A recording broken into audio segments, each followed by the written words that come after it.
My own brother would throw me on the bed and scream, "I'm going all out until you pass out." He was the city champion, but at home, I was his punching bag, until the day I grabbed the scissors and destroyed what he loved most. Hello, my dears. How are you all doing? I hope you're well, healthy, and surrounded by lots of love.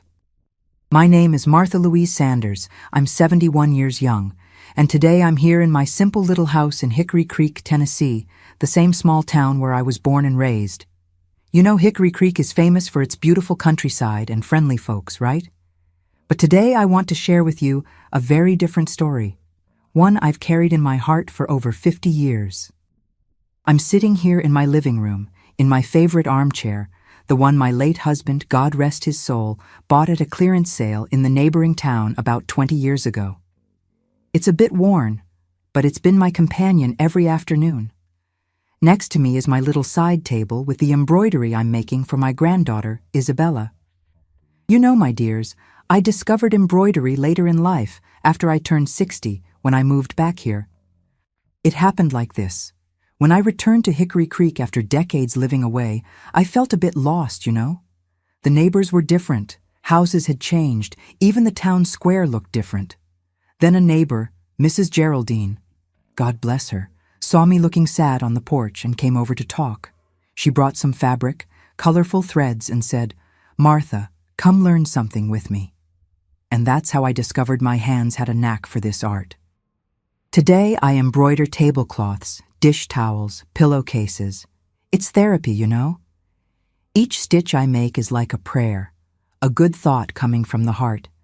The house here is small, 2 bedrooms, a living room, kitchen, and a little bathroom. But I have a nice porch where I put some plastic chairs and planted some flowers. I have begonias, violets, and some herb pots, basil, mint, chamomile.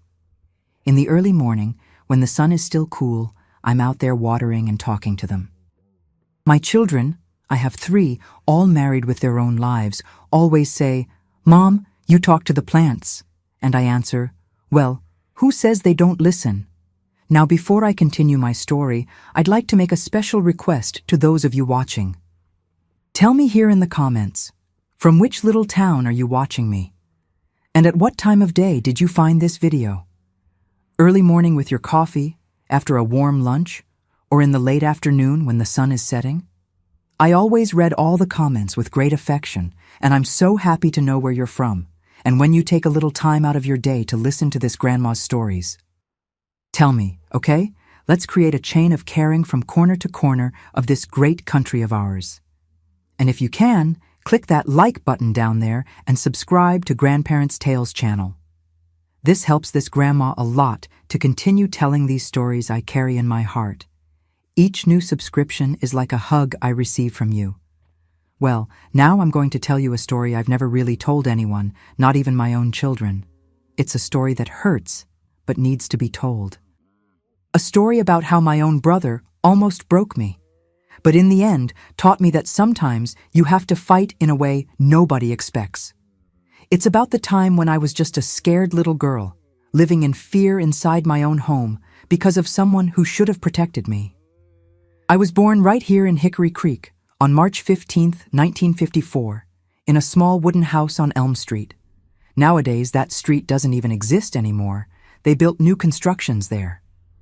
It was a simple house, one of those old Southern homes with 3 small rooms, my parents' bedroom, another little room that I shared with my brother Bobby when we were small, and the living room that also served as a dining area. The bathroom was way in the back of the yard, and to take a bath we used a big aluminum tub that my mother heated water for on the wood stove. My father's name was William Sanders. Everyone knew him as Bill, and he worked at the railroad depot in Hickory Creek. Back then, the trains still came through regularly, bringing tourists to our beautiful countryside. Dad was a short man, thin, a man of few words, but hard-working like nobody else. He'd leave at dawn, when it was still dark, and only return late afternoon, always with that smell of rust and machine oil stuck to his clothes. My mother was Elizabeth Ann, but everyone called her Betty. She was the opposite of Dad, talkative, laughed loudly, and knew everyone in town. She worked doing alterations from home, fixed clothes, made dresses for girls who were getting married, embroidered trousseau linens. Her sewing machine made noise all day long, and I loved sitting on the floor next to her, watching those colorful threads turn into flowers and beautiful designs on fabrics. Bobby, Robert William Sanders, was 3 years older than me. When I was about 5, he was already 8 and everyone's favorite. Oh, my dears, how handsome that boy was. Light brown hair, wavy green eyes that came from Mom's side of the family, and even at that age he was strong, full of energy. Dad always said proudly, "This boy is going somewhere in life, you'll see." And Mom would get all silly. My beautiful Bobby, my little champion. Our routine was quite simple, as was customary for humble families in the South back then. We'd wake up early, before the rooster crowed. I'd help Mom light the fire in the wood stove, fetch water, our house didn't have running water, and prepare breakfast. Black coffee, homemade biscuits that she made every week, sometimes cheese we bought from Mr. Anderson's farm. After Dad left for work and we had breakfast, Bobby and I would go to school. The little schoolhouse was about 4 blocks from home, and we'd walk, me always running behind him who walked fast. Bobby was always popular at school. The boys wanted to be his friend because he was strong and brave, and the teachers liked him because he was smart and got good grades. I, on the other hand, was always quieter, a bit shy. I liked staying in my corner, drawing or playing with the rag dolls that Mom made for me from fabric scraps. I had a favorite doll, Rosie, made from pink flowered fabric with yellow yarn hair. I took her everywhere, talked to her, told her all my secrets. Afternoons were free for play. Bobby was always in the middle of the neighborhood kids, organizing baseball games, flying kites, inventing competitions. I preferred staying close to home, playing house with the neighbor girls, Teresa, Mrs. Josephine's daughter from next door, and Marlene, who lived 3 houses down. But already at that age, when I was about 6, 7 years old, I started noticing strange things about my brother. He'd always been bigger and stronger than other children, but he started getting kind of, how can I explain, too aggressive in games. When he played ball, he always wanted to win, and if he lost, he'd get really angry, not that normal childish tantrum. It was an ugly anger that left the other boys kind of scared. And with me, he started having weird games. I remember once, I must have been about 7, he called me into the room and said he was going to teach me Indian wrestling. He knocked me down on the bed and kept holding me tight by my arms, heavy on top of me, while I asked him to stop because it was hurting. He'd laugh and say, "Don't stop, weakling. You have to learn to defend yourself." When I finally got out from under him, I was all bruised on my arms, but when I showed Mom, she just said, "Oh, honey, it's sibling play. Your brother doesn't mean any harm." It was always like that. Anything I complained about, Bobby, Mom, and Dad defended him. "It's just playing. He's teaching you to be strong. That's what siblings do." And Bobby kept noticing he could do whatever he wanted to me, and nobody would scold him. Another day that really marked me was when I was playing in the backyard with my Rosie. Bobby came and snatched the doll from my hand, saying he was going to test if she was resistant. He started pulling, stretching, and suddenly, crack, he ripped off her poor head. The yarn that was her hair got scattered all over the floor, and I started crying desperately. It was my favorite doll. He just laughed and threw the pieces on the ground. She wasn't resistant after all, just like you. When Mom saw the damage, I expected her to scold him. But no. She just said, "Oh, Bobby, why did you do that to your sister's little doll?" And he, with that angel face he knew how to make so well, answered, "Sorry, Mom, it was an accident. I was just playing." And she, "Okay, son, go play with something else." I never got another doll like her. Mom said she didn't have money to buy new fabric just for that I could play with the other smaller dolls I had. But it was never the same. And so went my childhood here in Hickory Creek. The good memories mixed with these strange moments that, at the time, I didn't quite understand. I just knew that my brother, who everyone admired, who was handsome, intelligent and strong, sometimes did things to me that scared me. But back then, children didn't question adults, and if Mom and Dad said it was normal, then it must be normal, right? At least that's what I tried to believe as I grew up in that little house on Elm Street, not knowing that the worst was yet to come. When I turned 13 in March 1967, things started changing in a way I could never have imagined. Bobby was already 16, and my God, how that boy had grown. He was becoming a real man, tall, broad, with muscles that seemed to grow from one week to the next. His hair was still beautiful, wavy, light brown, which he kept long to almost his shoulders, as was fashionable at that time. The girls in town sighed when he walked down the street. It was that year that Bobby discovered wrestling. A man called Coach Oswald had arrived in Hickory Creek from Nashville, who set up a kind of gym in a rented garage near the railroad depot. He taught wrestling, that wrestling we saw on Mrs. Ziegler's television. She had one of the few TVs in the neighborhood and let the kids watch on Saturday afternoons. When Bobby saw those big men grappling in the ring, applying moves with strange names, he was mesmerized. He came home that day saying he was going to be a wrestler, that he was going to be champion, that he was going to make lots of money and become famous. Dad and Mom got excited. Imagine their son becoming a real wrestler, just like the ones on TV. "My son will be the pride of Hickory Creek," Mom would tell the neighbors. And Dad, who was always a man of few words, smiled proudly and said, "This boy has the strength of a bull. He was born for this." Coach Oswald accepted Bobby as a student, and that was it. From then on, my brother lived at that gym. He'd leave school and go straight there, only return home at nightfall, all sweaty, smelling like a man, with those muscles getting bigger and bigger. He started eating like crazy. Mom cooked food that seemed to be for a family of 10 just to keep up with his appetite. Eggs, meat, milk, bananas, everything he said he needed to gain muscle mass. And along with the muscles, his arrogant attitude also grew. Bobby had always been kind of a bully, but now it was impossible. He thought he was the owner of the truth, the strongest in Hickory Creek, the future champion. He talked about beating up anyone who disrespected him or the family. Our parents were proud of this champion's personality, but the worst was with me. The games he had with me when we were little turned into something more serious, more frightening. Now he said I was going to be his practice dummy at home. "I need to practice the moves," he'd say, "and you're going to help me, little sis." The first time he really did this to me was on an April afternoon. I remember like it was yesterday. I was in the bedroom, lying on my little bed, reading a book from school.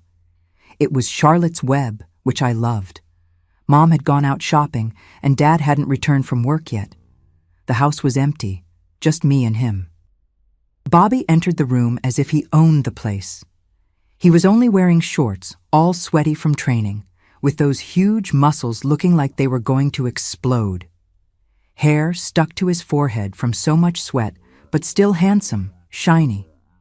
"Get up, Martha," he said, with that voice that was already getting deep like a man's. "I'm going to practice some moves." I sat on the bed, holding the book against my chest. "Practice how, Bobby? Go practice at the gym." He gave a laugh that gave me chills. "The gym closed early today, and I need to practice some holds. You're going to help me." "I don't want to," I said, trying to get off the bed. But he was faster. He grabbed me by the arm and threw me back on the bed with a force that left me dizzy. "I didn't ask if you wanted to," he said, climbing on top of me. "Coach Oswald said that a real wrestler has to train every day, even at home. And you're going to stay quiet right there." And that's how the hell of my life began.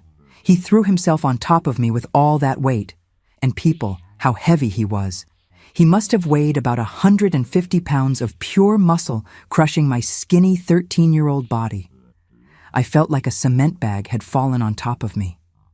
"This move is called total immobilization," he explained, as if it were a class, while pinning me down with his arms and legs. "The opponent can't move or breathe properly." And it was true. I couldn't breathe. His weight was crushing my chest, and I started to panic, thrashing like a bird trapped in a cage. "Stop, Bobby! I can't breathe!" But he just laughed. "That's how it's supposed to be. Coach Oswald said the move is only right when the other person runs out of air. Hang in there, weakling." I hit his arms, his back, trying to push, but it was like trying to move a mountain. He was much bigger, much heavier, much stronger, and the more I struggled, the more he seemed to enjoy it. "Don't resist, Martha. Stay still, and it'll pass." And he increased the weight even more, crushing my little body until I started seeing bright spots in front of my eyes. When he finally got off me, I spent a few minutes unable to speak, just gasping, trying to get air back into my lungs. My ribs hurt, my back hurt, and I felt like I'd been run over by a car. "Done," he said, all satisfied, as if he'd done a good job. "The move worked perfectly. You almost passed out, right? That's how it should be." When Mom came home from shopping, she found me still kind of dizzy, sitting on the edge of the bed. "What's that face, honey? Are you feeling sick?" "Bobby, I started to say, but Bobby appeared in the bedroom doorway, all smiles. "Martha helped me practice some moves, Mom," he said, with that angel face he knew how to make so well. "She's a really cool sister, helps me train when I can't go to the gym." And Mom, instead of asking if I was okay, was proud. "Oh, how wonderful, honey.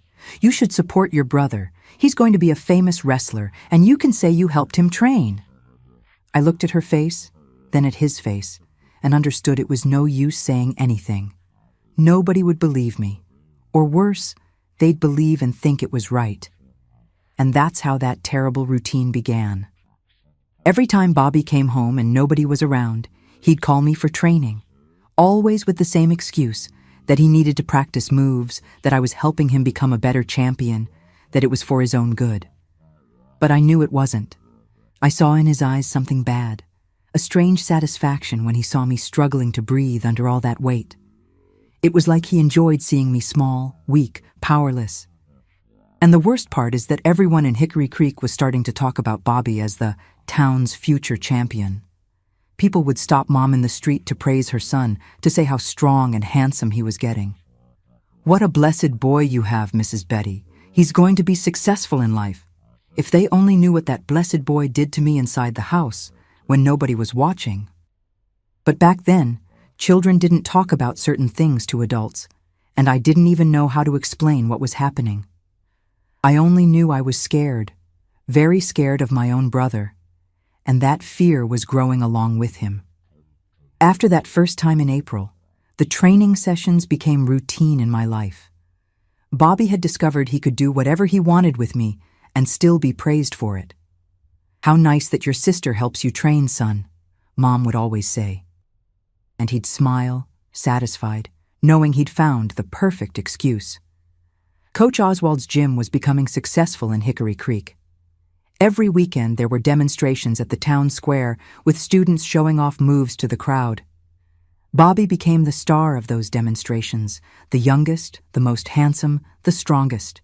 People would clap, shout his name, "Go, Bobby, show them, champ." And the more famous he became out there, the more terrible he became with me at home. It was like he needed to take out all that pressure of being Hickory Creek's golden boy on someone. And that someone was me. The training sessions started happening almost every day. He'd come home from the gym, all sweaty and agitated, and look for me around the house. "Martha, come here, I learned a new move today." It was always with that fake excitement, as if he was going to teach me something good. But when we got to the bedroom, always my bedroom, because it was smaller and only had my single bed, his face changed completely. He became a person I didn't know. His eyes would get different, kind of glazed, and a strange smile would appear on his face. "This move I learned today is called thoracic pressure," he explained to me one May afternoon while pushing me onto the bed. Coach Oswald said it's one of the most effective to leave the opponent without reaction. I already knew what was coming. My 13-year-old body started trembling just seeing him approach. "Bobby, not today. I have a headache. A headache has nothing to do with wrestling training, he said, already climbing on the bed. Stop being fussy and stay quiet there. His weight had increased even more. Coach Oswald was making him eat protein, take vitamins, do specific exercises to gain muscle mass. He must have been about 165 pounds by then, maybe 175, all solid muscle, heavy. And me? I was a skinny girl of about 90 pounds soaking wet. When he threw himself on top of me, I felt like the whole world was collapsing on my chest. The bed creaked, sank under the weight of both of us, but especially his. He positioned himself in a way that all that weight concentrated on my chest, on my lungs. The secret, he'd say, as if giving a lesson, is to distribute the weight just right so the person can't expand their chest. Like this. And he'd press even more, leaving me breathless. I'd thrash, try to push, but it was like an ant trying to move a rock. He'd just laugh at my desperate struggle. That's it, struggle. That's what a real opponent will do too. The more you struggle, the better I train. My ribs started hurting constantly. I'd wake up in the morning with pain, go to sleep with pain. When I breathed deeply, I felt a sharp sting on the left side. Mom asked once, "Why are you always holding your chest, honey?" And I, as always, didn't know how to explain. "Oh, must be gas," I made up. But the worst wasn't even the physical pain. It was the humiliation. Bobby started saying horrible things while immobilizing me. "You're so weak, Martha," he'd whisper close to my ear with that hot, sweaty breath. "So tiny. Like a little bird that fell from the nest." And when I started turning purple from not being able to breathe, when the bright spots appeared in my vision and I felt I was going to faint, he'd get excited. "There! The move worked! Look, you're almost passing out. Coach Oswald would be proud." There was one time, at the end of June, when he went so far that I actually passed out. When I woke up, I was alone in the room, dizzy, with a taste of blood in my mouth. I'd bitten my tongue. Bobby wasn't there anymore. I heard him in the living room talking to Mom as if nothing had happened. "Oh, Mom, Martha was helping me with some exercises here, but she got tired and went to rest." I started having terrible nightmares. I'd dream I was being crushed by a mountain, that I couldn't breathe, that I was screaming for help, but nobody heard. I'd wake up in the middle of the night gasping, sweaty, looking at his room to make sure he wasn't there. And during the day, I lived in fear. Fear of being alone at home, fear of hearing him arrive from the gym, fear even of the sound of his footsteps on the wooden floor of our house. When I heard thump, thump, thump, the heavy sound of his boots, my heart would race. I tried talking to Mom a few times, but without really knowing how to explain. "Mom, I don't like the training Bobby does with me." But she'd always cut me off. "Oh, honey, that's silly. Your brother is teaching you to be strong. It's for your own protection. And besides, you have to help him achieve his dream of becoming champion." And Dad? Dad was prouder of Bobby than ever. Every night when he came home from work, he wanted to hear news from the gym. "So, champ, how was training today?" And Bobby, all smiles, would tell about the new moves he'd learned, the competitions Coach Oswald was organizing. "In September, there's going to be a championship in Knoxville," Bobby announced in one of those conversations. "Coach Oswald said I have real chances of winning. I'm going to represent Hickory Creek." The whole town got excited about the news. The mayor said he'd give Bobby a stipend to go compete. The church had a raffle to raise money for transportation and lodging. Everyone said, "Our boy is going to put Hickory Creek on the map." And the more famous he became, the more intense the training sessions with me became. It was like he was saving all his aggression to unload on me. "I need to train harder," he'd say. "The competition is coming and I can't mess up." I started making up excuses not to be alone with him. I'd say I was going to Teresa's house, that I had homework to do, that Mom had asked me to help with something. But there always came a time when he'd corner me.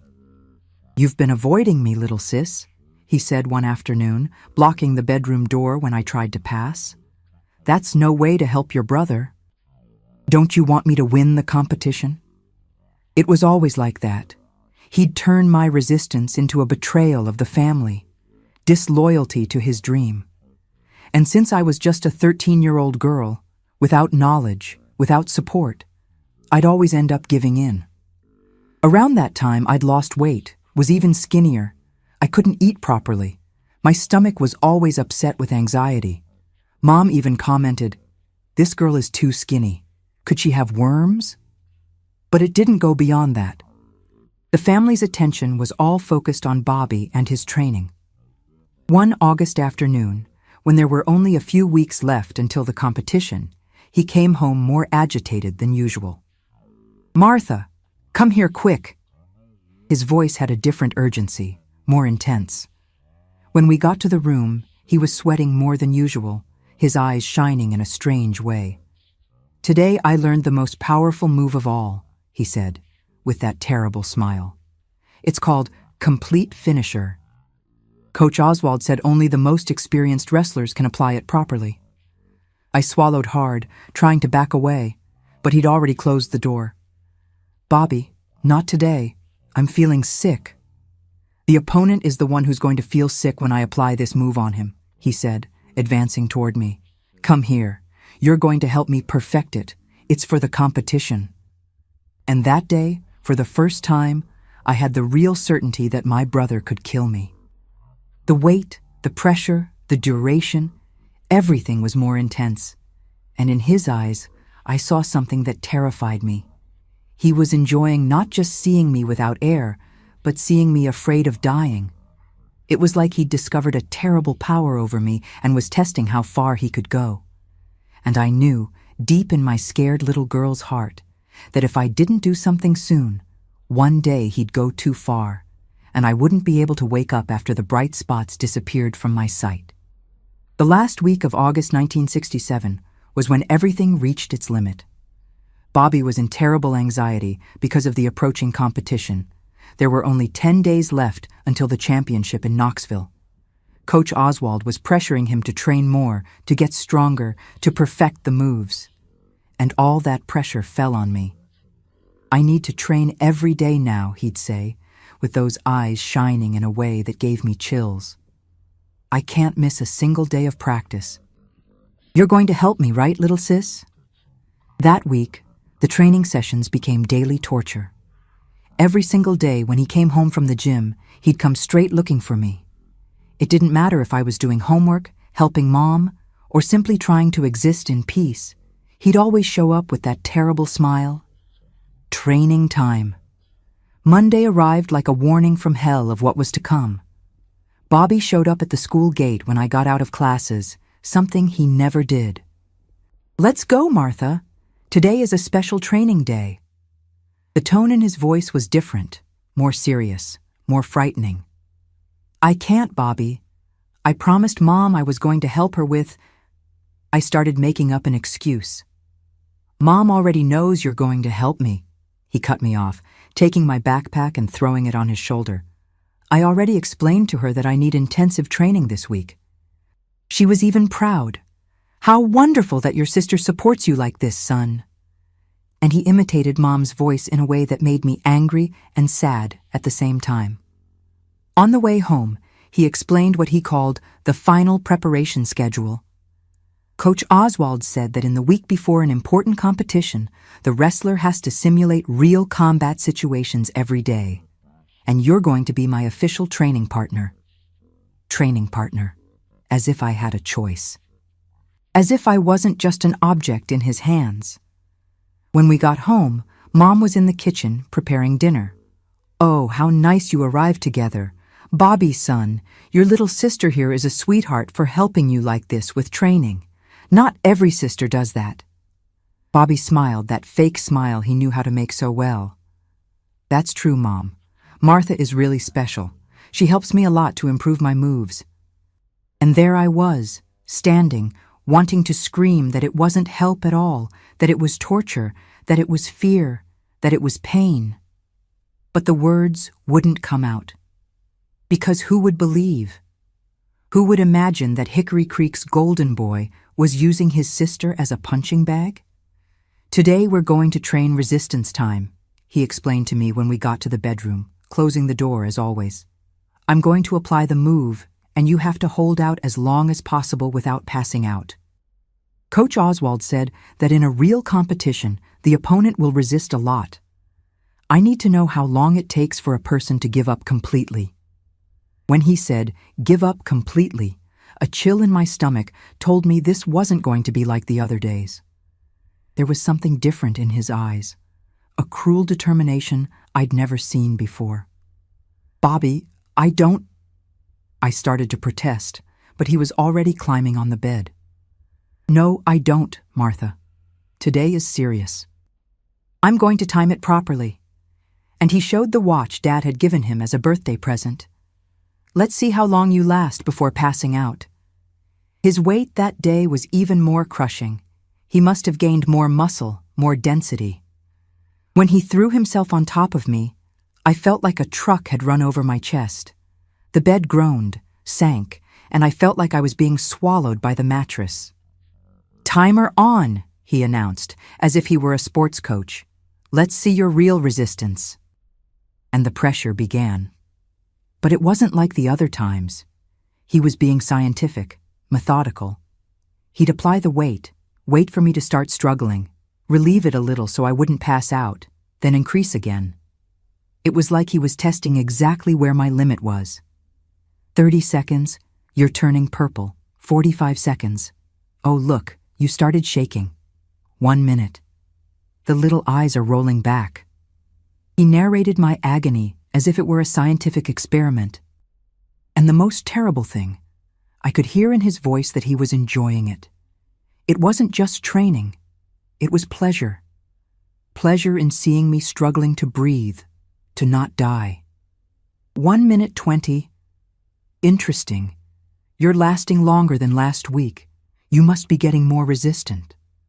When he finally got off me, I spent about 5 minutes coughing, trying to get air back into my lungs that felt like crumpled paper.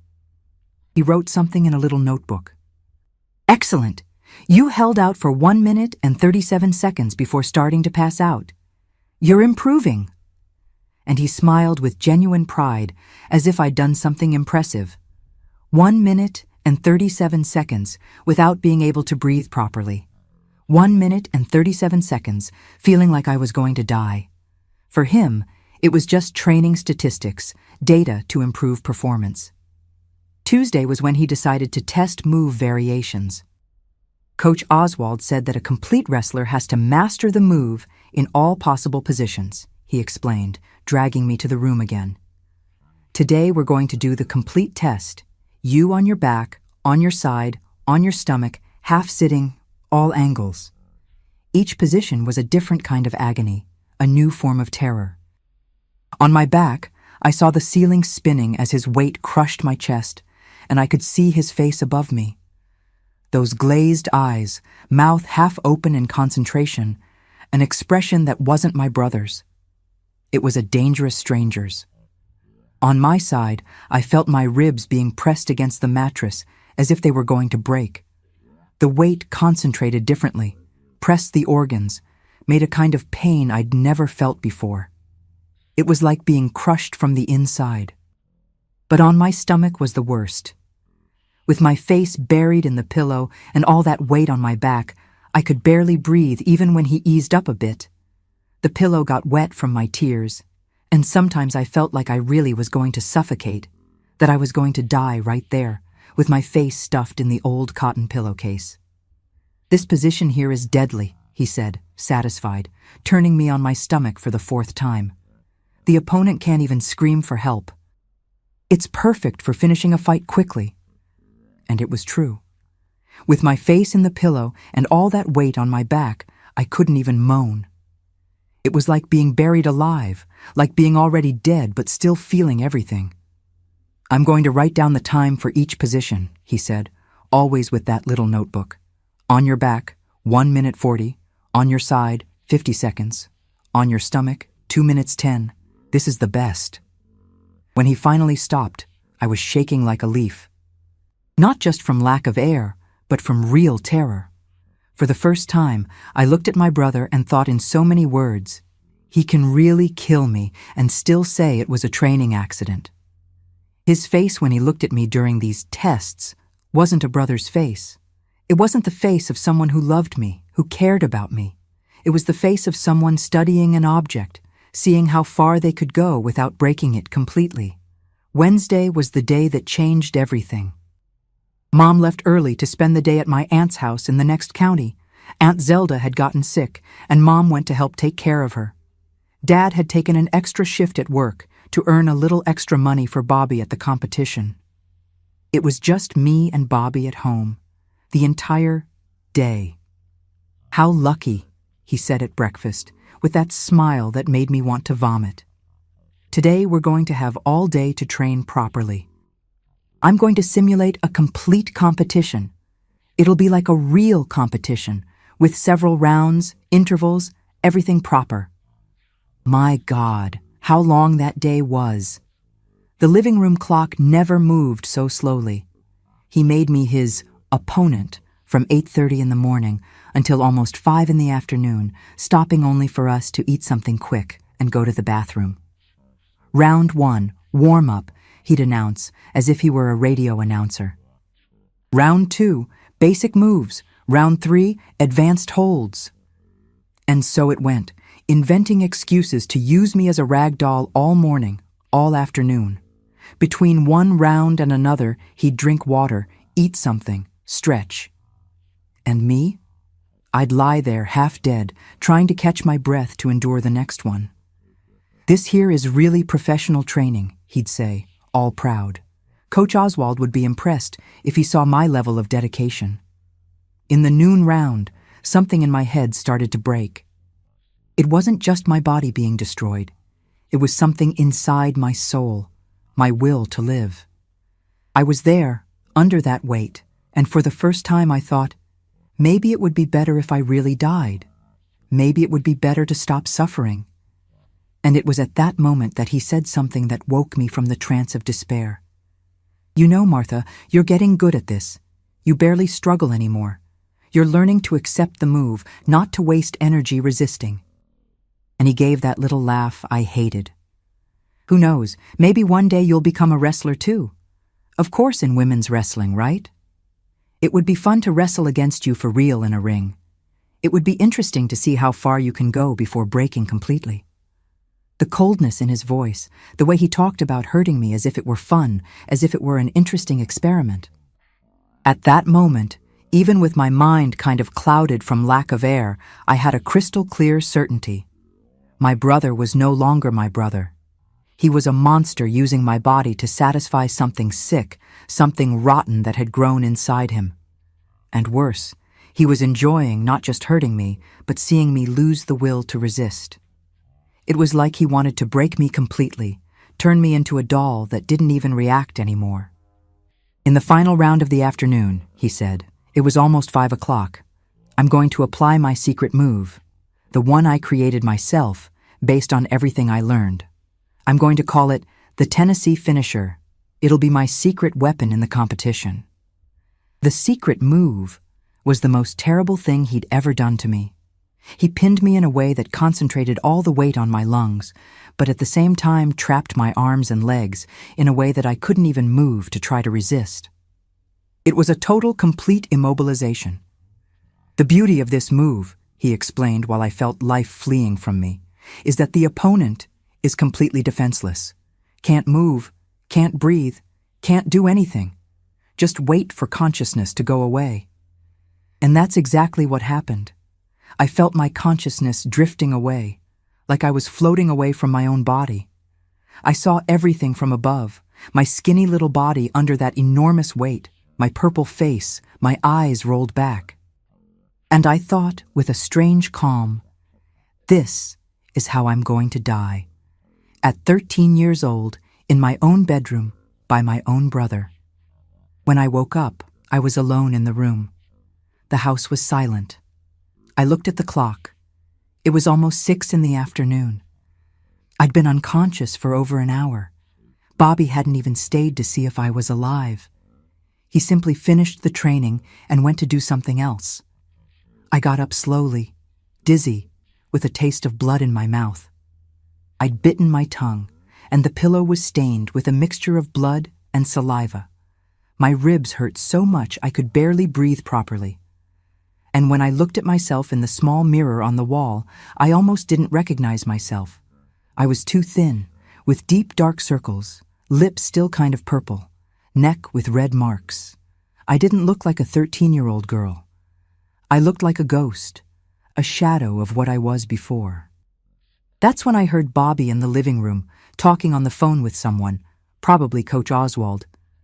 I trained all day today, Coach. Tested my new move several times. I'm confident for the competition. Oh, my sister? She's great, helped me a lot. She's a very good training partner, never complains. Never complains, because I couldn't complain, because nobody would believe, because I was just a scared girl in a family that only saw the champion's son. Thursday was when I tried, for the last time, to avoid being alone with him. I spent the whole day at Teresa's house, made up that I had to help Mrs. Josephine with a deep cleaning, organizing closets, anything that justified me not coming home until nightfall. Teresa's house was small and simple like ours, but it was a refuge. There I could breathe properly, laugh at the silly things she said, play with dolls without fear. For a few hours, I could forget there was a monster waiting for me at home. "You've been kind of strange, Martha," Teresa commented while we played in her backyard. "Quieter, sadder. Did something happen?" For a moment, I thought about telling her everything. But how to explain? How to say that my own brother, the town's pride, was using me as a practice dummy? How to say he enjoyed seeing me almost dying? It's just, "My brother has been very nervous because of the competition," was all I could say. "And when he gets nervous, he gets more angry." "Oh, I see," she said, not understanding the gravity. "Older brothers are like that, right? Mine also gets unbearable when he's worried about something." If she only knew what kind of unbearable my brother was. When I got home at nightfall, Bobby was waiting for me on the porch, sitting in Dad's rocking chair. In the dark, with that big, still figure, he looked like a threatening statue. "Where were you all day?" he asked, with that low voice that meant danger. "At Teresa's house, helping Mrs. Josephine," I answered, trying to go straight inside the house. But he got up and grabbed me by the arm, hard. His hand was so big it closed almost entirely around my skinny little arm. "You're avoiding me, Martha." It wasn't a question. It was an accusation. "That's no way to treat your brother. Especially now, with only 5 days until the most important competition of my life." "Bobby, You were just running away from your duties as a sister," he cut me off, pulling me toward the hallway. "You promised to help me train. You promised to support me. And now you're running away like a spoiled child?" "I didn't promise anything," I murmured, more to myself than to him. But he heard, and his face changed completely. It got dark, dangerous, as if I'd said the worst possible offense. "Didn't promise?" he repeated, with that low, threatening voice. "So you don't want me to win the competition? You don't want me to bring pride to the family? You don't want Dad and Mom to be proud?" And there, in that dark hallway, with him holding me too tight, I understood there was no way out. Any resistance from me was transformed into betrayal of the family, into selfishness, into lack of support for his dream. "You're going to help me train now," he said, pushing me toward my room, "and it's going to be heavy training to make up for the lost day. So you learn not to abandon me when I need you most." And it was. It was the heaviest, most violent, cruelest training up to that point. He was nervous, anxious, and took it all out on me. He applied move after move, turning me from one side to another on the bed as if I were a sandbag he could punch and kick at will. "The competition is going to be tough," he'd mutter while pinning me down for the 5th time in a row. "There are guys from Memphis, from Nashville, from all over Tennessee, all more experienced than me with more training time. I need to be perfect. I need my moves to be lethal. And the more nervous he got talking about the competition, the more violent the training became. At one point, he pinned me so hard I felt something crack on the left side of my chest. The pain was so strong, so sharp, that I screamed, a muffled scream because I could barely breathe, but that came from the depths of my soul. "Quiet!" he hissed, covering my mouth with his big, sweaty hand. His hand tasted of salt and sweat, a bitter taste that made me nauseous. "You want to wake up the whole neighborhood? What are you going to say, that I'm hurting you? Who's going to believe that? Everyone knows you helped me train. Everyone knows you're the most supportive sister in the world." And there, with his hand covering my mouth, with that weight crushing my chest, with the rib, or whatever it was, throbbing with pain, I had a clear, crystalline vision of my future. Either I did something to stop this in the next few days, or one day he was really going to kill me. It wouldn't be out of malice. It would be an accident, carelessness, from being too focused on training. And everyone would say, "What a tragedy. The girl who wanted so much to help her brother become champion. What a terrible training accident." And Bobby? Bobby would pretend he was devastated, would cry at the funeral, would tell everyone how I was a special sister, how I died doing what I loved, helping him achieve his dream. And it would even become a beautiful story, a local legend. The girl who died supporting her wrestler brother. When he finally got off me that night, I lay for a long time in the dark, feeling the pain in my chest, listening to him brush his teeth in the bathroom, listening to him go to his room and lie down. And that's when I started really planning. It wasn't just a scared child's fantasy anymore. It was a real, concrete, desperate plan. I lay there, in the darkness of my room, listening to him snore in the next room, thinking about what I could do. I couldn't confront him with strength. He had 3 times my weight and was trained to fight. I couldn't tell my parents. I'd already tried and they never believed. I couldn't run away from home. It was 1967. 13-year-old girls didn't go around alone, and besides, where would I go? How would I live? But there was one thing I could do. One thing that would hit him where it hurt most, that would destroy what he loved most about himself. One thing that would show him I wasn't just a defenseless doll he could break at will. The hair. Always the hair. Every day, religiously, after his shower, Bobby would spend about 20 minutes in the bathroom combing, putting on brilliantine, arranging every strand of that golden mane. He had several combs, different types of pomade, even a special brush he'd asked Dad to buy in Knoxville. "My hair is my trademark," he'd always say, admiring his reflection in the small bathroom mirror. "It's what sets me apart from other wrestlers. When I enter the ring, everyone will remember the Tennessee Lion because of the hair." Tennessee Lion. That's what he wanted to be known as, because of the golden wavy mane that bounced when he moved in the gym's ring. "A wrestler needs to have personality," he'd explain to anyone who wanted to listen. "Needs to have a strong image. And my image is this, the young lion of muscles and golden mane." He loved that hair more than he loved any person, more than he loved the family, more than he respected his own sister's life. That hair was his identity, his self-esteem, his source of power, and that's exactly why it was going to be his downfall. I lay there, planning every detail. Mom's sewing scissors were stored in the Singer machine drawer in the living room. They were good scissors, sharp, that she used to cut thick fabrics. They'd serve perfectly. The best time would be at dawn, when his sleep was deepest. Bobby always slept like a rock after intensive training, his body exhausted, relaxed, confident he was safe in his own home. The competition was the coming Saturday. Today was Thursday. Friday would be my last chance, because after that, he'd travel to Knoxville, and if he came back from there as champion, he'd be unbearable for good. And if he came back defeated, he'd take out his frustration on me in a way I might not survive. It was now or never. Friday night, going into Saturday, at dawn. And it was going to be the hair. That beautiful, vain hair that he loved more than anything in the world, including more than his own sister's life. And when he woke up bald, when he saw in the mirror the destruction of his trademark, When he understood he couldn't go to the competition anymore because he'd be a laughingstock. Then he'd know what it was like to feel small, defenseless, humiliated. He'd know what it was like to have something precious destroyed by someone who should protect you.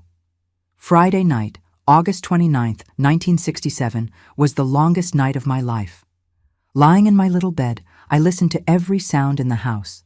The living room clock going tick-tock, the wind shaking the roof tiles, Dad snoring softly in his and Mom's room, and especially Bobby's heavy breathing in the next room. All that day, he'd been even more agitated. The competition was the next day.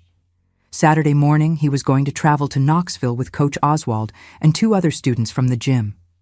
The whole town was talking about it, everyone wishing luck to our champion. "Tomorrow is the big day, little sis," he'd told me at dinner time, with that smile I knew all too well. "After I win this competition, I'll be able to train even more seriously.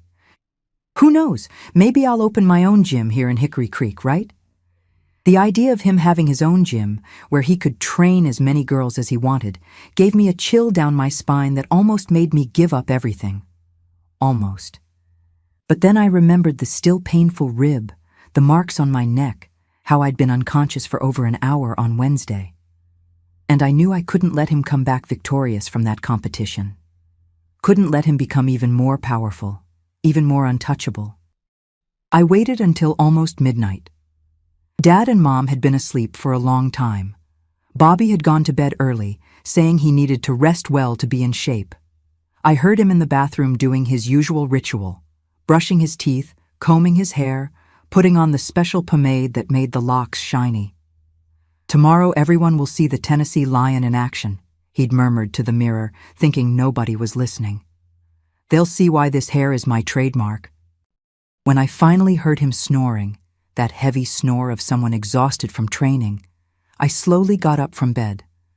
My bare feet made no sound on the cold wooden floor. I'd memorized every creaky board, every place to step without making noise. First stop, the living room, to get Mom's scissors. The Singer's sewing machine was there, imposing, in the corner near the window. In the bottom drawer, along with the threads and buttons, were the big scissors Mom used to cut thick fabric. When I grabbed the scissors, my hands were shaking so much I almost dropped them. They were heavy, cold, and the blades gleamed in the faint light coming through the window. For a moment, I just stood there, looking at the object that was going to change everything. "You can do this, Martha," I whispered to myself. "You have to do this." I went back to the hallway, walking like a ghost. His bedroom door was ajar. Bobby always slept like that because he said he needed air circulating. I stood in front of the door, listening to the regular snoring, trying to gather courage. I pushed the door slowly, inch by inch. It creaked softly, but he didn't wake up. The room was dark, but the streetlight coming through the window was enough for me to see his figure on the bed. My God, how big he was. Even sleeping, even relaxed, that body took up almost the entire bed. One arm thrown out, legs stretched, breathing making his chest rise and fall heavily. And the hair. Oh my God, the hair. Spread on the pillow like a golden halo, each strand shining in the dim light. It really was beautiful, wavy, silky, the kind that made girls sigh when he walked down the street. But I didn't feel anything anymore seeing that beauty. I only felt anger. Anger at how he used that appearance to fool everyone, to be seen as an angel while he tortured me in secret. I approached the bed, holding the scissors with both hands so they wouldn't shake so much. He was sleeping on his side, face turned to the wall, leaving the nape and sides of his hair well exposed. I took a deep breath and positioned the scissors at the base of the hair, very close to the neck. The first lock I cut was thick, heavy. The sound of the scissors cutting was louder than I expected, a crack that seemed to echo throughout the entire room. Bobby moved, mumbled something incomprehensible, but didn't wake up. My heart was beating so hard I felt it in my throat, but I continued. Lock by lock, I cut everything. It wasn't a careful cut. It wasn't meant to look good. It was meant to destroy. I'd cut very short in some places, leave uneven tufts in others. In some spots, I cut almost to the scalp. As I cut, a strange sensation took over me. It wasn't just revenge. It was power. For the first time in a long time, I was in control. I was doing something important, something that was going to change everything. The locks fell on the pillow, on the floor, on my nightgown. Golden hair everywhere, as if I'd killed an animal with beautiful fur. And in a way, that's exactly what I was doing, killing the Tennessee lion. When I finished with the hair on his head, I looked at those thick, well-shaped eyebrows that completed his masculine beauty. Why stop at just the hair, I thought. And I cut the eyebrows too, leaving only weird, uneven tufts that gave a bizarre aspect to his face. The result was devastating. The head that before had a beautiful mane now looked like a sick person's, someone who'd been through some tragedy. Tufts sticking out to one side and the other, huge gaps where the pink scalp showed, strange marks where I'd cut too deep. I gathered as much cut hair as I could and took it to the kitchen. I lit the fire in the wood stove and threw it all in there.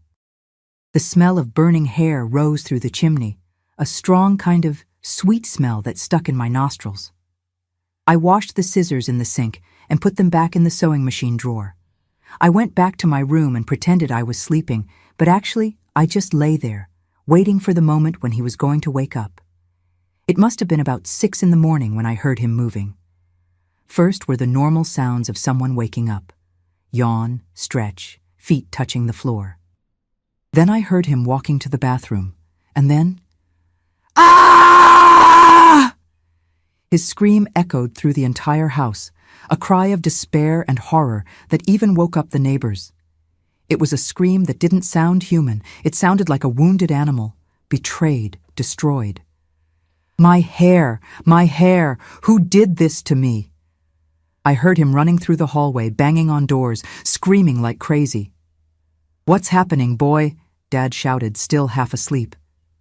But when they saw Bobby there in the hallway, with that bizarre head, with those weird tufts sticking out everywhere, even they were speechless. My son," Mom stammered, bringing her hand to her mouth. "What? How?" "Someone cut my hair," he screamed, with tears running down his face. "Someone came into my room and destroyed everything, destroyed my life." That's when I pretended to wake up, coming out of my room rubbing my eyes as if all that noise had woken me from sleep.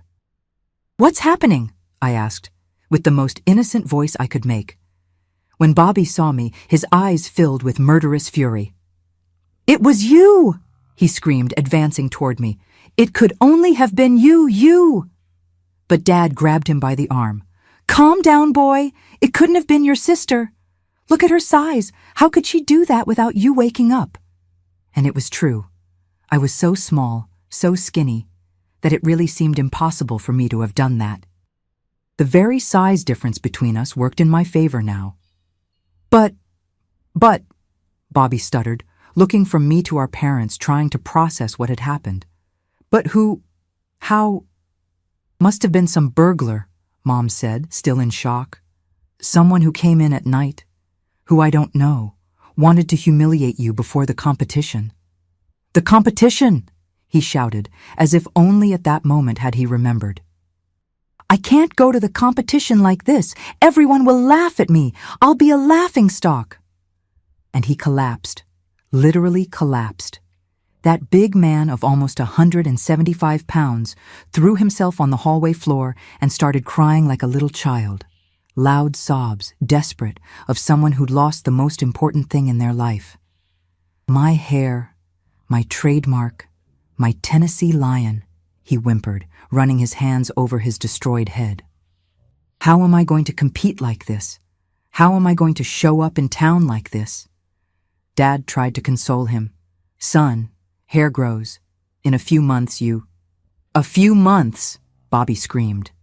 "I lost the only opportunity of my life. The competition is today. Coach Oswald is waiting for me, and I'm going to show up there like what? Like a clown?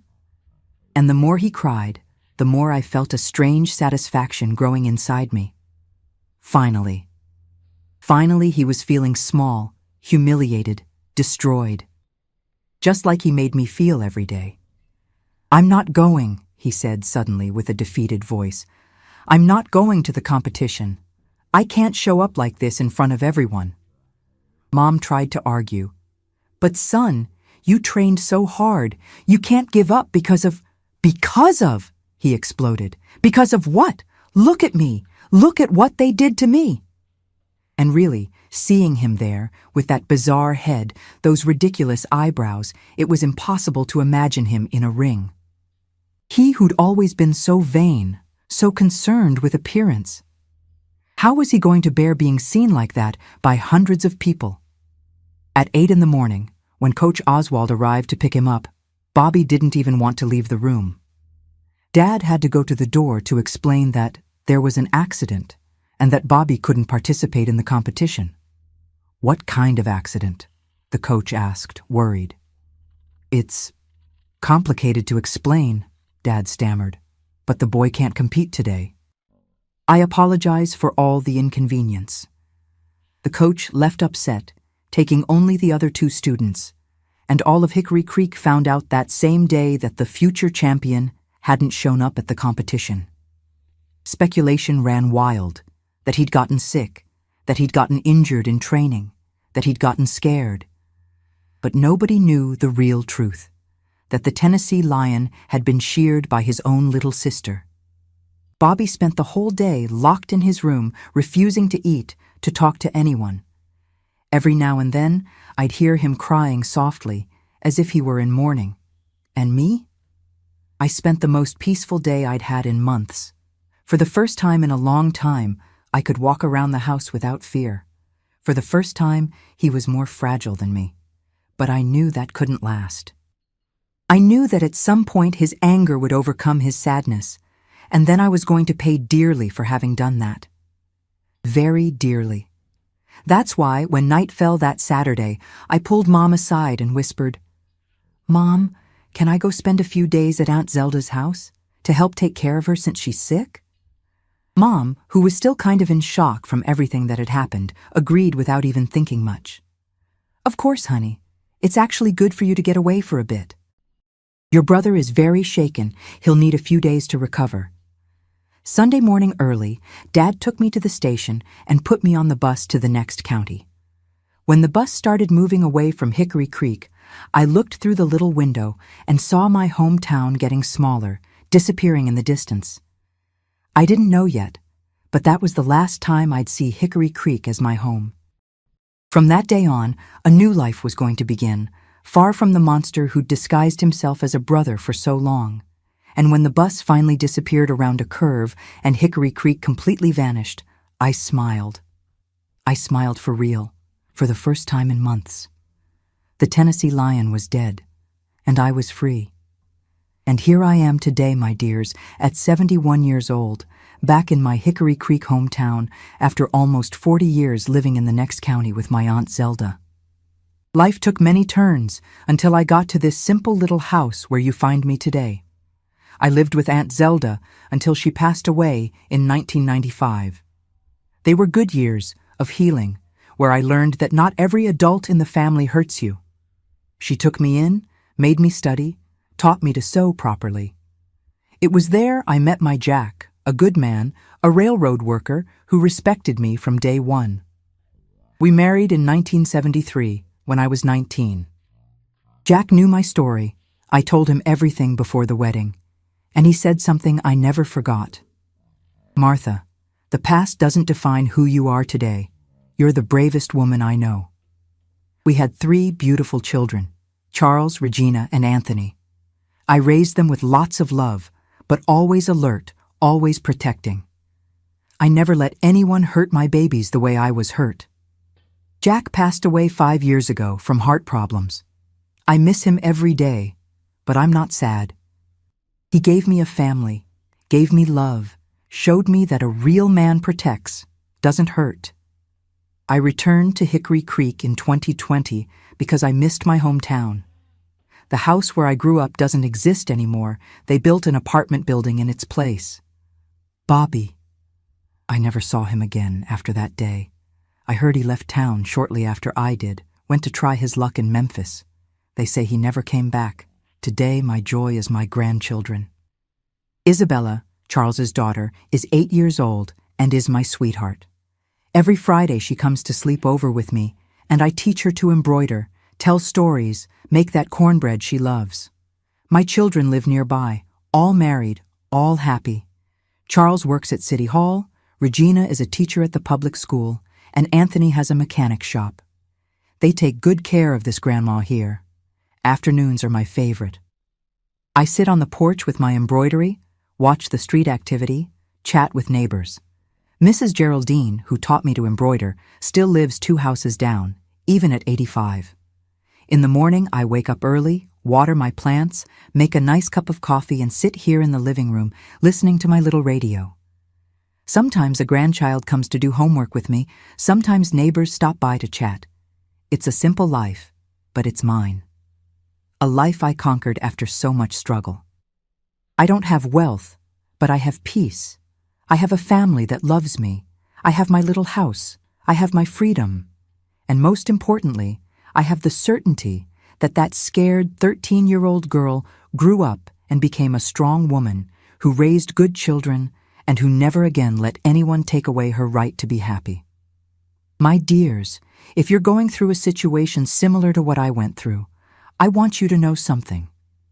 You're stronger than you think. I was just a skinny 13-year-old girl, and I managed to free myself from my tormentor. You can too. I learned that sometimes we don't need physical strength to overcome who hurts us. Sometimes we need courage to hit what matters most to the person. In my brother's case, it was his vanity. Everyone has a weak point, and when we discover what it is, we can turn the tables. I discovered that whoever hurts us inside the home counts on one thing: our silence. They know it's difficult to report someone from your own family, but there's always a way out. There's always someone willing to help. In my case, it was my Aunt Zelda. I understood that time heals, but only when we distance ourselves from whoever makes us suffer. It's no use staying close waiting for the person to change. Sometimes you need to have the courage to start over far away, even with fear. Today, I know that no matter how long you suffered, you can rebuild your life. I did it. I got married, had beautiful children, created a family full of love. The trauma didn't define who I became. If someone in your family or someone close is hurting you, seek help from authorities, organizations that protect people in situations of violence. Anywhere in the world, there are people willing to help. Don't suffer alone. And remember, my dears, whoever really loves doesn't hurt. Whoever protects doesn't attack. Don't accept excuses from those who use you as an outlet for their problems. The revenge I took wasn't the ideal solution, but it was what a desperate girl could do at that time. Today, there are other paths, other ways to seek help and protection. But if you've made it this far with me in this story, I want to make a special request. Subscribe to Grandparents' Tales channel and turn on notifications right now. This story needs to reach those who are suffering in silence, needs to show that there's always a way out. Share with someone you know needs to hear this. And you who watched until the end, comment only the word courage down below. That way, I know you understood the message and that you're with me in this chain of strength and protection.